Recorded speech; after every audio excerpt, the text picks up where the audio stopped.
Hello friends, उम्मीद है आप सभी लोग बढ़िया होंगे, बहुत अच्छे होंगे।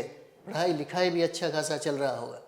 तो चलिए हम लोग देखते हैं पीआरटी स्पेशल की हम लोग बात करें। पीआरटी स्पेशल अगर बात करें अपने रिजल्ट की, तो बिहार में सबसे ज़्यादा रिजल्ट पीआरटी में सक्सेस मास्टर के द्वारा ही दिया गया। सबसे ज़्यादा रिजल्ट बिहार में, वो भी सफल रिजल्ट है। बहुत सारे लोग बोलते भी हैं कि दो ही जगह पे सबसे ज़्यादा मतलब सर जो है स्पेशलाइज है, एक पीआरटी में और 6 to 8 में, है ना।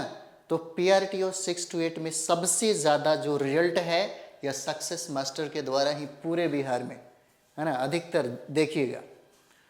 और जो हम लोग पढ़ाते हैं उसी के संदर्भ में ही प्रश्न आता है, इसलिए है ना आप लोगों ने पीआरटी और 6 to 8 का स्पेशलाइज बना दिया। और ये बात भी सही है कि सबसे ज़्यादा रिजल्ट हम लोगों ने पीआरटी 6 to 8 में ही दिया है। तो चलिए हम लोग देखते हैं प्रश्न यहाँ पर देखेंगे, और इसी से रिलेटेड हम लोग टॉपिक को, है ना, खुदीराम बोस के टॉपिक जो है ये पूरे डिटेल्स में हम लोग पढ़ने की कोशिश करेंगे, ताकि यदि प्रश्न इस बार बोला है बीपीएससी कि इस बार पीआरटी का प्रश्न का लेवल जो है, स्तर जो है बढ़ेगा, तो उससे कहीं ज़्यादा हम आपको बढ़ा करके पढ़ाएंगे, है ना। परेशान मत होइए, जितना भी उसके जितनी क्षमता हो उतनी क्षमता, है ना, क्रिएट कर ले, बढ़ा ले। और आप इतनी, है ना, कैपेसिटी खुद को डेवलप कर लें, खास करके, है ना, जैसे अपनी सोर्स को लेकर के, अपने कंटेंट को लेकर के, अपने स्टडी को लेकर के, बस बहुत ज़्यादा नहीं करना है, बस सही रणनीति में पढ़िए, रिजल्ट हो जाएगा। चलिए हम लोग पहला प्रश्न देखेंगे। मुजफ्फरपुर में किंग्सफोर्ड की हत्या का प्रयास कब किया गया? पूछा गया सवाल है। 1908 में किया गया, या 1909, या 1907, या 1911, या उपरोक्त में से एक से अधिक, या उपरोक्त में से कोई नहीं। पहला प्रश्न हम लोग देखेंगे तो इसका आंसर हो जाएगा, है ना, 1908 में किया गया, आंसर ए है। नेक्स्ट और भी प्रश्न देखिए, फिर हम लोग पूरे डिटेल्स में बात करेंगे आज। नेक्स्ट हो जाएगा, खुदीराम बोस ने किस स्थान पर किंग्सफोर्ड की हत्या का प्रयास किया था? स्थान, पहले डेट पूछा, फिर स्थान पूछा, पूरी गहराई तक हम लोग आज पढ़ाई करेंगे। तो पटना होगा, या दरभंगा होगा, या मुजफ्फरपुर होगा, या गया, या उपरोक्त में से एक से अधिक, या उपरोक्त में से कोई नहीं, क्या होगा, है ना। तो इसमें आंसर इसका मुजफ्फरपुर हो जाता है, मुजफ्फरपुर।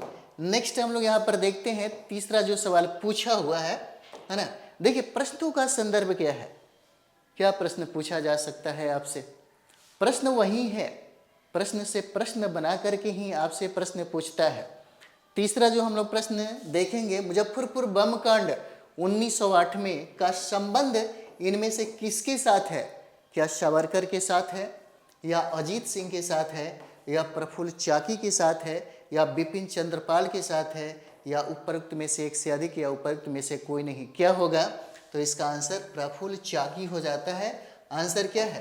तो आंसर इसका सी हो जाता है ना। जैसे में हम लोग बात करें खुदीराम बोस के बारे में, खुदीराम बोस का जन्म हुआ था 1889 में। 1889 में जन्म हुआ था। पश्चिम बंगाल के हबीबपुर गांव में इनका जन्म हुआ था। ज़्यादा पढ़े लिखे इंसान नहीं थे, मात्र तीसरी कक्षा तक ये पढ़े थे, मात्र तीसरी कक्षा तक पढ़े थे। लेकिन भारतीय राजनीति में बम का प्रयोग करने वाला पहला व्यक्ति यही खुदीराम बोस है। भारतीय राजनीति में जो पहला सूत्रधार जो बम का इस्तेमाल, बम का प्रयोग किया, वह बम का प्रयोग करने वाला पहला व्यक्ति खुदीराम बोस थे, है ना। इन्होंने ही अच्छा 1908 में, यानी कि जो बम विस्फोट हुआ, बम जो विस्फोट हुआ, है ना, बम विस्फोट हुआ 30 अप्रैल, है ना, 30 अप्रैल 1908 को। क्या वजह था? क्या वजह था कि खुदीराम बोस चाहते थे, है ना, यहाँ पर कि जज एक जज है जिसका नाम है किंग्सफोर्ड की हत्या करना। क्या वजह था कि ये चाहते थे कि जज किंग्सफोर्ड की, है ना, बम पटक कर हम इनको उड़ा दें। तो सबसे बड़ी बात ये देखिएगा, किंग्सफोर्ड को सबसे ज़्यादा नफरत क्रांतिकारियों से था, और क्रांतिकारियों के ऊपर सबसे ज़्यादा ये दमन चक्र चलाते थे। इतना ही नहीं, क्रांतिकारियों को कोड़े से पिटवाया जाता था, उसको कड़ी से कड़ी सज़ा मिलती थी, उसके ऊपर बहुत सारे जुल्म किए जाते थे। इतना ही नहीं, जब खुदीराम बोस का उम्र 15 वर्ष था तो यही किंग्सफोर्ड ने खुदीराम बोस को 15 कोड़े मारने का आदेश दिया था, इसी ने दिया था। और कलकत्ता में सबसे ज़्यादा इस किंग्सफोर्ड की वजह से ही क्रांतिकारियों को दमन किया जाने लगा। इतना ही नहीं, आप यहाँ पर देखिएगा तो ये युगांतर दल यानी कि खुदीराम बोस युगांतर दल के सक्रिय एक युवा क्रांतिकारी नेता थे। युगांतर दल का पूछेगा किस खुदीराम बोस किस दल से संबंधित थे, तो युगांतर दल हो जाएगा, है ना। ये युगांतर दल के सक्रिय, है ना, सक्रिय सदस्य थे। सिर्फ खुदीराम बोस ही नहीं बल्कि प्रफुल्ल चाकी भी थे। और इन दोनों ने एक प्लान बनाया कि हम किंग्सफोर्ड की, है ना, गाड़ी में ही बम पटक करके उड़ा देंगे। और उन्होंने क्या किया, 30 अप्रैल 1908 को मुजफ्फरपुर क्लब के सामने, है ना, मुजफ्फरपुर क्लब के सामने इन लोगों ने इंतजार करना शुरू कर दिया किंग्सफोर्ड की गाड़ी का। और जैसे ही वो गाड़ी गुजरने लगी, इन लोगों ने बम पटक करके उसको उड़ा दिया। लेकिन गलती से कनाडा की पत्नी और इनकी पुत्री जो है, ये मारी गई। और यहाँ पर सारे लोग डर गए, सब लोग भयभीत हो गए। यहाँ पर सारे लोग डर गए और सारे लोग भयभीत हो गए। तो यहाँ पर याद रखिएगा, 1 मई 1908 को खुदीराम बोस को गिरफ्तार कर लिया गया। इनको 1 मई 1908 को गिरफ्तार कर लिया गया। और यहाँ पर 13 जुलाई 1908 को, डेट याद रखिएगा, अब डेट ही पूछेगा, 13 जुलाई 1908 को इनको फांसी की सजा सुनाई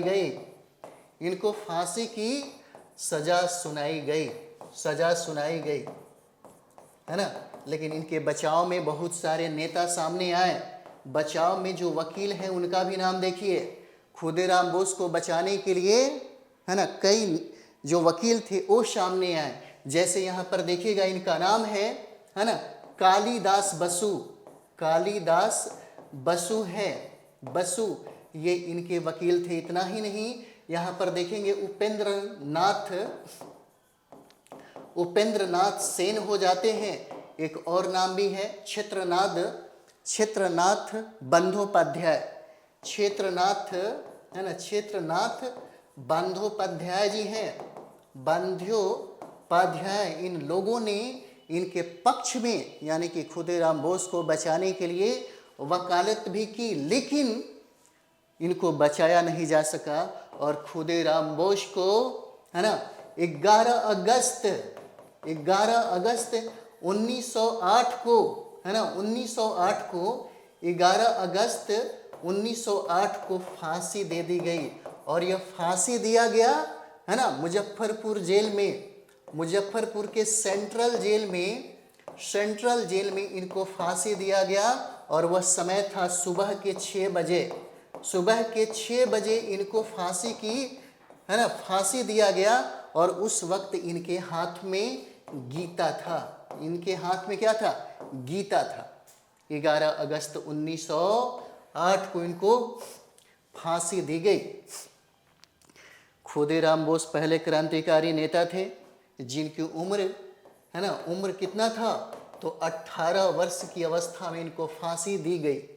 18 वर्ष की अवस्था में फांसी दिए जाने वाले पहले क्रांतिकारी हैं खुदीराम बोस हो जाते हैं 18 वर्ष की अवस्था में।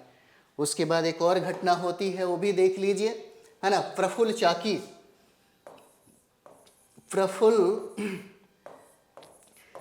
नाम है ना। प्रफुल्ल चाकी ये खुदीराम बोस के सहयोगी थे, प्रफुल्ल चाकी। और ये सबसे ज़्यादा फेमस थे दिनेश चंद्र रॉय के नाम से। दिनेश चंद्र रॉय के नाम से, है ना, नाम भी याद रखिएगा, पूछा जा सकता है। दिनेश, है ना, दिनेश चंद्र रॉय के नाम से ये बहुत ही ज़्यादा प्रसिद्ध थे। और यानी कि जब इनको पुलिस चारों तरफ से घेर लिया तो खुद को इन्होंने गोली मार ली, आत्महत्या कर लिया। इन्होंने 12 मई 1908 को 12 मई 1908 को आत्महत्या कर लिया। आत्महत्या इन्होंने कर लिया, खुद को गोली मार ली। कब? 12 मई 1908 को, है ना। प्रफुल्ल चाकी का जन्म हुआ था 10 दिसंबर 1988 को जन्म हुआ था बांग्लादेश के बोगरा में। इनका जन्म हुआ था वर्तमान के, है ना, वर्तमान के बांग्लादेश के बोगरा में इनका जन्म हुआ था, है ना, बोगरा में इनका जन्म हुआ था। अब प्रश्न चाहे जैसे भी दे, है ना, जितना भी गहराई में दे आप बना लीजिएगा। चलिए हम लोग मिलते हैं नेक्स्ट वीडियो में। थैंक यू वेरी मच आप सभी लोगों को।